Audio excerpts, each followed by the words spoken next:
Welcome to The Land, your bet sports betting show. Looking at game one, Knicks, Pacers, Eastern Conference Finals. Got the insight, some matchup data, everything you need to get your bets down here for this Wednesday game one. Do have a bit of a housekeeping update for you. Not going to be able to get to the WNBA this week. Got to postpone it one more week. Going to be having a daughter here in the next couple days or so. So we're going to be out for just about a week or so. And then I'll be back with WNBA and get right back into these NBA playoffs. But appreciate you all following along either way. So go ahead and give this video a like. Let's jump right into it. Game one notes, really series notes here for this one. We saw that New York in the regular season won that season series 2-1. Average score was about 339 points there. You see the Knicks average 124, Pacers 115. The key here was that a couple guys missed games, and there's actually some patterns that we can see with what happened when certain guys were out versus in. And that was actually kind of helpful. So Mitch Rob missed all of these games. Anunoby missed one of these games as well. So that's really where we're at with the Knicks, is that in that Anunoby game that he missed, pretty interesting to see how other guys on the Pacers went off as a result, who went off for the Knicks as well. We're going to talk about that in a second.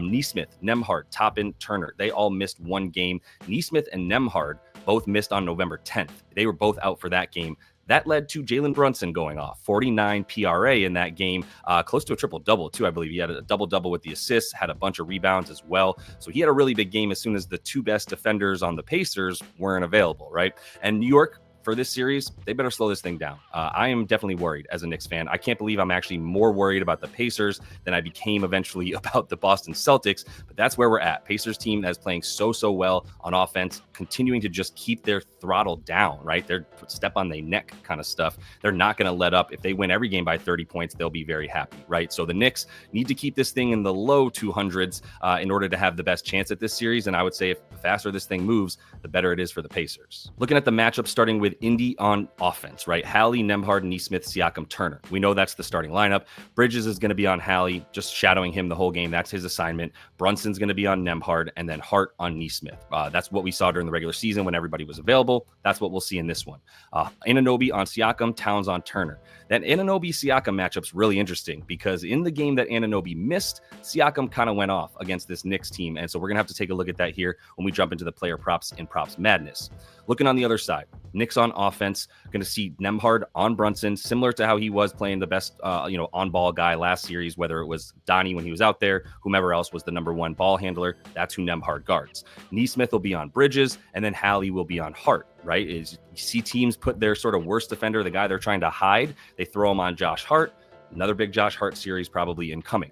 Siakam on Anunoby. He's fine out there, although he doesn't really want to go all the way out to the three-point line. So let's keep that in mind, that Siakam moving out of the paint should open things up for guys driving into the paint a bit. And then Towns and Turner. Let's see which one of these three-point shooting bigs decides that they want to go down low and dominate. If we're talking about down low, I don't think Turner's going to be able to handle Towns. I'm really, really scared to say this, but it should be a Karl Anthony Towns series. As always, going to be using Props Madness here on the show. #1 sports betting research tool for all things play up props and hoops. If you do want to jump into this platform, use it like I am. You can use code LYB. That'll get you 25% off your first month. It'll also get you a free 7-day trial, so you can test it out, see if you like it before you jump in. But let's kick it off with the Knicks and just go right down the line like we've been doing with fewer games to have to dissect, get a little bit more time to go through each player prop.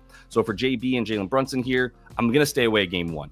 This is your sort of typical series where Jalen should dominate on the points and do poorly on the assists, but I'm not ready to make that claim for him yet because teams are playing Jalen Brunson differently. The Celtics rarely ever double. They started throwing a few extra guys at Jalen Brunson especially as soon as he got inside the three-point line. And that's where he's probably going to try to live here. Pacers have a very good three-point defense, really good wing defenders that are going to continue to hound guys. They can switch really well with Nembhard and Nesmith, even Siakam to a degree. So Brunson is going to be looking for Halliburton for sure. But if he doesn't get the right matchup, there's going to be a guy named Karl Anthony Towns that I think has the better matchup in this series. And that's why for game one, I can't believe I'm saying this, I would rather go over on Karl Anthony. It hurts me to say this, than on Karl Anthony Towns points than Jalen Brunson points. I truly still am in shock that this is what I'm like sort of taking away from all the data that I'm gathering. But I mean, first of all, let's just start with head-to-head numbers, right? Game one, well, they won. The Knicks did by 25 points. That was a blowout, one of the first games of the season. Right, and I think it was their first game of the season. And as a result, only 32 minutes from Cat, who was honestly also still finding his bearings, right, as a Knick in his first game there. Well, he got to the free throw line 10 times, so he got 21 points, but he only took 11 shots. Well, then he starts upping those shots. 19 in the November meeting, and by the time we get to February, Cat is fully ingratiated into the offense, and he took 23 shots, 9 for 9 from the line. The key is the 9 free throw attempts, 8 free throw attempts, 10 free throw attempts. If he's going to get 9 makes, rather, right? And 9 makes from the free throw line per game. Yeah, I mean, I'm going to feel pretty good about him getting the points that he needs here with the amount of shots that he's taking as well. If you look at the playoffs and you're a little bit worried, well, it's Cat, he's going to hide away. He hasn't had a terrible playoffs by any means. The key here is when he stays out of foul trouble. And what I do like about this matchup is that we do see Indy try to take a few more shots from outside, right? And in transition in general, but it's not going to be quite as much one-on-one, one guy going up against Cat and causing him to get into foul trouble. I'm sure they're going to hunt him as well on the switches, right? They're going to try to get him involved in action. But if you're looking at the points here, the key is the minutes. So if he can even just stay relatively close to out of foul trouble, just get 2 fouls in the first half, Cat. Even if you get 3, get your 3rd foul closer to the end of the second half, anything like that. And we can get him to 36 to 40 minutes, then we're looking good. If you look at the games he went over, 39 minutes, 41, 40, and 36. Those are his 4 overs of 22.5 points in the playoffs. So in those games, he's averaging about 40 minutes per game. You look at the games where he's going under, I'll just tell you right now, the averages are down to 34 minutes per game. So he's averaging about 6 more minutes per game in the playoffs when he goes over versus when he goes under. What does that tell you? The only reason he's not playing in certain games is because he's fouling. So against a team that goes to the foul line slightly less than normal in terms of the Pacers, they are a shooting team a little bit more than a go all the way to the rim team. Should work in Cat's favor. Other than that, I mean, he's going up against a team here that is awful, limiting points in the paint. They were 26th on the season in terms of their points in the paint allowed. So we have a filter right here that says opponent points in the paint allowed. If we bring this up to the bottom 10 teams in the league or so in terms of allowing points in the paint, look at what his averages on the season go up to, right? More than 27 points per game over in 17 of 26 when he's gone up against the teams who give up a lot of points in the paint. That's what I expect us to see here is Cat dominate teams like this that's not good at limiting points down low. I don't like as much for OG in this series, and it's kind of the same thing for Mikal. I do think OG is going to have some big games here and there, but if you look at him in the playoffs in this last series, and this Boston team should be a similar defense to the Pacers. It's a much better defense overall, is the Celtics, but they're similar in that they don't double team, right? And that leaves spot-up shooters like OG Anunoby a little bit more difficult for them to find points because they're so used to scoring off of the spot up, right? He is scoring 6 points per game in the playoffs off the spot up. That's about 40% of his points. That holds true during the regular season as well. 40% of his points or so coming off spot up. And this team, though they have been sort of worse in terms of the spot up in the playoffs during the regular season, this is a really, really good spot up defense, as we know. Ended up 13th, but in the last part of the season, they were like 5th best, limiting spot up shots. So don't like much for Mikal and OG as a result. But I do like plenty for Josh Hart once again. I have a very similar cap of Josh Hart as I did in the last series against the Celtics. And it's points. I really like the points more than anything else. I actually kind of like under on the dimes. But if we look at him head-to-head this season, right? Assists, okay, 4.7. Points, some really nice green there. 22 per game against this team. And the key, once again, similar to the series against the Celtics. In the Celtics series, they had a guy like KP or Luke Cornett guarding him, right? Guys that don't really want it. They're trying to hide, essentially.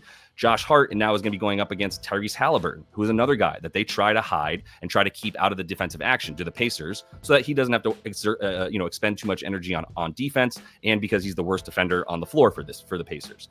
So they put him on Josh Hart, who they consider the worst offensive player in the Knicks, probably true. But if you look at Josh Hart here in the games he's played against them, 15 attempts, 12 attempts, 16 attempts. So he's averaging 14.3 shot attempts versus this team, as opposed to his season averages, which are at 10. So 4 more shots per game because the defense sort of wants him to be the one taking the shot, and he has the easiest matchup with Halliburton. Plus, he's got the idea that the Knicks want to involve Halliburton in the defense, rather, right? Force him to be in part of the action. So Josh Hart screening for Jalen Brunson to make Halliburton have to be the guy to switch onto Jalen Brunson. That gets Josh Hart in the action, rolling to the hoop and such, right? Popping out for 3. So he's going to continue to see a good amount of shots. I'm going to like him on the points here the most. I prefer an under on the dimes. And the rebounds plus money, we're still getting it for 10. He had 10 in all 3 games. His rebound chances are at about 18 or so, 16 rebound chances. What are we at here? Yeah, 16.7 per game for him against this team. This is running hot, right? Getting 10 rebounds on 16 or 17 chances is not something you want to always have to rely on. So I'm sticking to just the points for Hart in this one. Let's see if he continues to have a high shot count. All right, diving into the Pacers here. Go ahead and give the video a like as we keep rolling. Really goes a long way to help everything here that we're doing. So if you are getting anything out of it, go ahead and give that video a like. Much appreciated. And let's dive into these Pacers, starting with Haliburton, right? And so what I'm looking at with Hallie is these assists are getting pretty high. I'm scared to put that out there because they've been going up, and they're at 9.5 on a lot of books. And I would way rather take under 9.5 assists than even 8.5 assists. But this Knicks team has been really good limiting assists all season. You can see in the playoffs as things start to tighten up, as the Cavs really started to get their backs against the wall, and he moved away from playing the boo-boo Bucks defense. Now he's gone under in 4 straight, right? His potential assists in these last bunch of games, 11, 10, 12, and 16. Even 16 is not really enough to get 9 or 10, especially assists on average, right? Usually look at about 55% or so, maybe 50% in that range of your potential assists turning into actual assists. So he's not getting the potentials in the playoffs in general. And if we look at him, we get back to Hallie. We look at him on the regular season against this team, right? Played 3 games. The one that he did get the dimes here, this one game that he got the dimes in the game on November 10th, he was playing without Nesmith, without Nembhard, a few other guys, right? He was the main guard. It was him, Benedict Mathurin, and Ben Shepherd. So with Ben Shepherd out there instead of Nembhard and company, you're going to get a lot more opportunities for Tyrese. But if you even look back all the way to last season head-to-head, they did play in the playoffs. After he dominated the first game of the season when he was still getting 20 assists in a game, he really didn't do much on the way of 9, especially. If we bump this up to 9.5, even more red, right? So really love the under on the 9.5.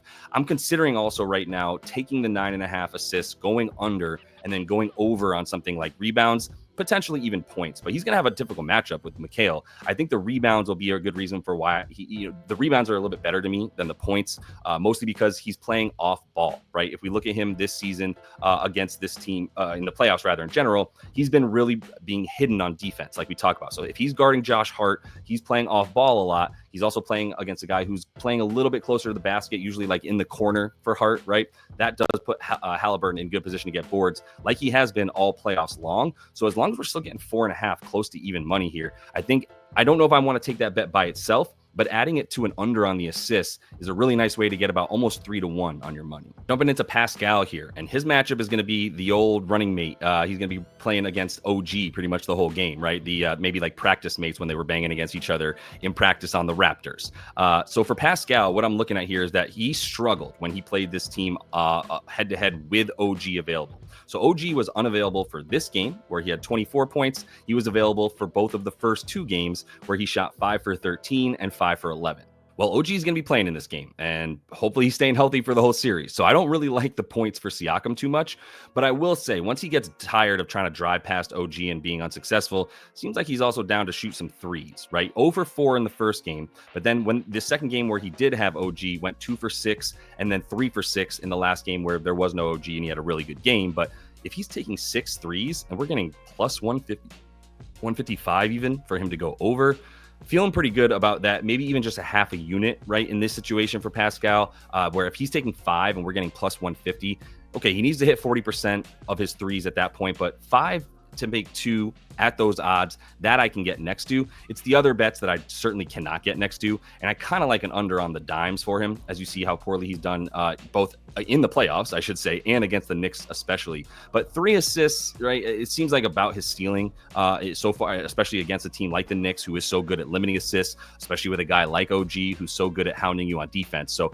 I'm staying away from everything other than threes, and it's just going to be a little sprinkle on such good plus money for Pascal. I don't have much for Miles Turner. I do still like Nembhard. I'll probably start game 1 off by going over. If he doesn't go over, I'll probably wait for it to come back down to 11.5, and I'll go over on that because I can't get away from 2 things.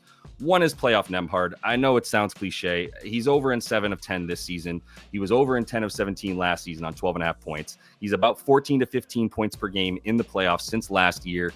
I got to believe in like a, 10 plus 27 game sample size for Nemby. Like at some point we just say, this is what dude does when he gets into the playoffs. His usage goes up, right? There's a little bit less room for other guys, especially because of how important he is on defense. And there's gonna be huge minutes for Jalen Brunson. So he's basically matching those minutes as much as possible so that he's always on the floor to defend Brunson as much as possible.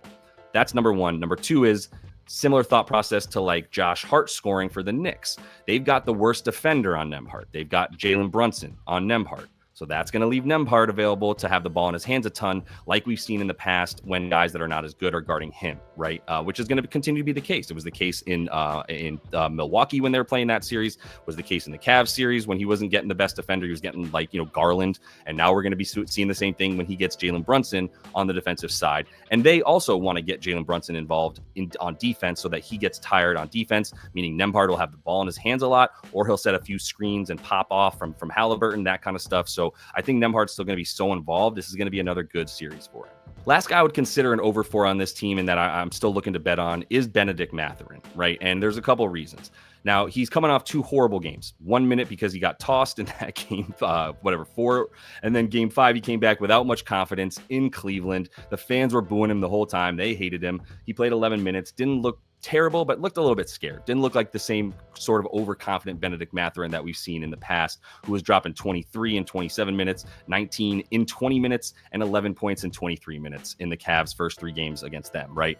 Well, I think they need to get him going again because the biggest thing the Pacers have over the Knicks is depth. And this is the most dangerous guy off the bench to score and who doesn't need anybody else around him to help him score, right? Obi and TJ McConnell, those are the other 2 main guys coming off the bench with a little bit of Thomas Bryant to counteract Mitchell Robinson.